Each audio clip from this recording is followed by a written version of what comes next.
Do you like the watercolour look but lack the confidence to try it? Today I have two fun ways to get the watercolour look without any watercolouring.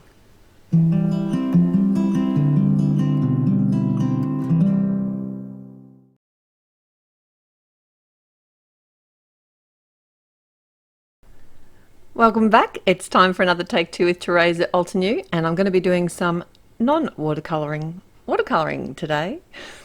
I've got two ways to create two very similar cards, and what I've done here is I've grabbed a stamp set, which is a layering stamp set, and it's called Watercolour Wonders.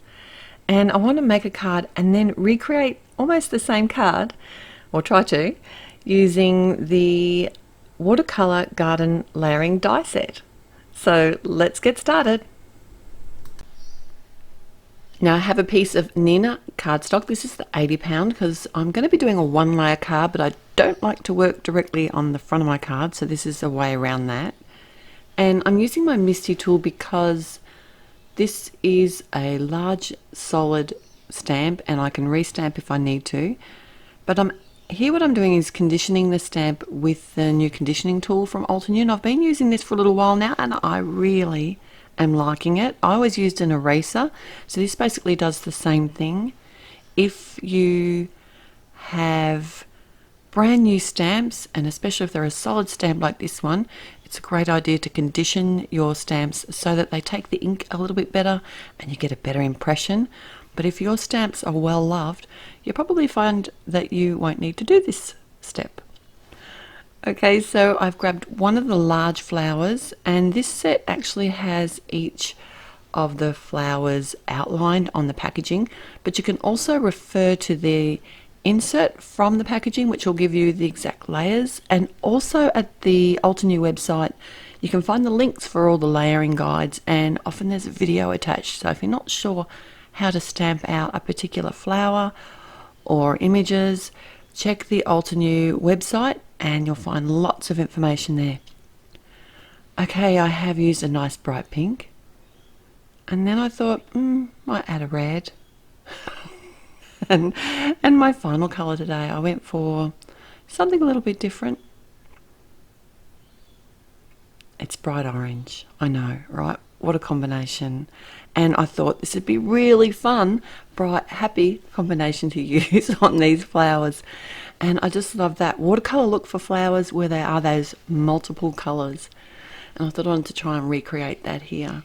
I will list all of the colours that I've used today and the products in the description below, but also at the blog. I want to create a bouquet now, and to work out which flowers to use next, I'm just referring to the packaging. I also use the actual packet from the stamps and lay that over the actual card to try and work out what I want and where I want it. And then it's a matter of choosing the colours. And one of the great things about the MISTI is that if you're going to all the effort of lining everything up and stamping something out, you might as well make a few versions at one time, and that way you can actually have a play up with the colours and just try all different colours. So I could have done lots of different combinations with these actual colours that I've used here. I could have also come in with totally different combination of colours. So really fun idea. I am doing 3 different images because odd numbers are more pleasing to the eye. And then I've just come in with the leaves and used some of the, it's the Greenfields set of colours. So I've just used those to sort of spread those out around the side. You don't have to be too particular with these stamps. They're very forgiving because it is meant to be a little bit offset. It is that watercolour look. And the MISTI makes it so easy. The sentiment today's got a really pretty font, and it's from the Fancy Greeting set, and I'm just using some Obsidian black ink and stamping it directly over top of the flowers. I know this freaks some people out, but you can make 2 different cards, one with it stamped over the top and one with it stamped somewhere else. But I thought this sentiment looked really beautiful just straight over top. This is, like I said, basically a one layer card, except I added my layer, because I like to do that.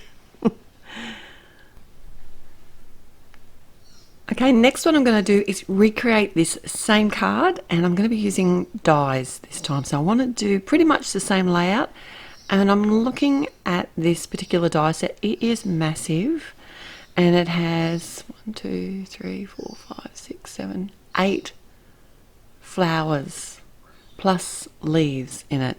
And it's quite unique in the fact that when you die cut one of these blocks of dies, they actually cut in the color combination that works with the layering guide. So the dark colors all cut at once, the light colors all cut at once, and the leaves all cut at once. It's a real great time saver and a really fun way, an easy way to make some quick die cut flowers.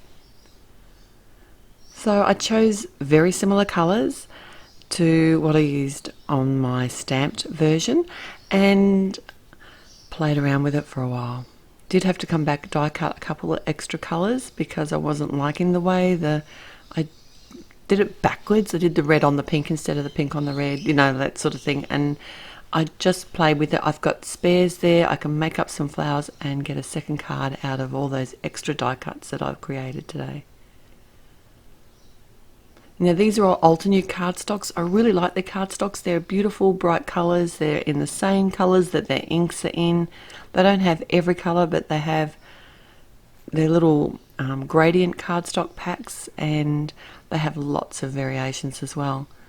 So I popped up the flowers. I added some of the leaves from the same die cut set, and I did use some glue tape to join all these together. You could use a liquid glue if you prefer that. I just like the convenience of the glue tape, and I don't have to wait for it to dry. And I like the dimension of the flowers. The flowers themselves I adhered with glue tape, but I did pop them up off the card front. So it does give a different look, although it's very similar to the stamped version.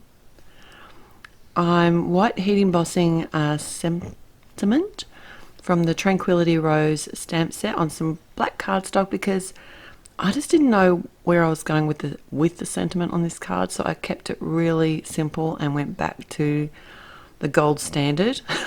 And I die cut it with one of the featured sentiments dies and popped that up on the front of the card. So I hope you've enjoyed these two cards today and got some inspiration for getting a watercolour look without using any watercolours, using some beautiful Altenew products, which will all be listed below. Thanks so much for joining me here today. I'll see you again real soon. Bye. Hello crafters, Jen here. For more tips, techniques, tutorials, and to discover which paper crafting products are right for you, subscribe to Altenew's YouTube channel. Make sure to hit the notification bell so you don't miss any videos. Thanks for watching.